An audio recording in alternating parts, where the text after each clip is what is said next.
चालू आहे. आम्ही येतो त्याला. हाय, नमस्कार. चमत्कार. नमस्कार मंडळी, मी किशोर घनश्याम पराते बोलतोय. आज 20 एप्रिल 2017 रोजी या ठिकाणी म्हणजे मनदेव हे देवस्थान या ठिकाणी आहे, जे यवतमाळ जिल्ह्यापासून फक्त 15 किलोमीटर दुरीच्या अंतरावर आहे. आणि इकडच्या ऐतिहासिक मंदिराबद्दल जर बोलायचं झालं, शिवलिंगाचं मंदिर इथं आहे, शिवाचं मंदिर इथं आहे.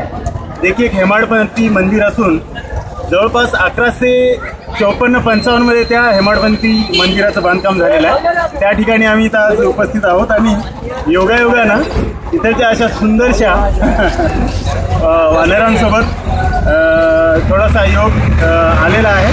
चला म्हणजे थोडंसं बोलावं, आय मीन ही माहिती तुम्हाला तुमच्यापर्यंत पोचवावी आणि ह्या माकडांसोबत थोडीशी मजा करावी म्हणून हा व्हिडिओ मी घेतो या ठिकाणी ॲक्च्युली.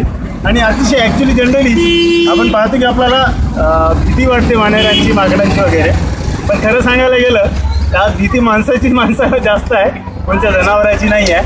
आणि अतिशय साधी भोळी ही वानरं आपल्याला इथे या जंगलामध्ये पाहायला भेटतात, जे की बिलकुल कुणालाही कसलाही त्रास देत नाही.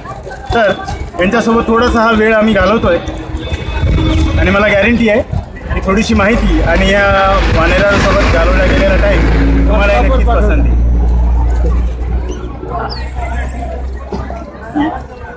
जवळ ये ना बाई.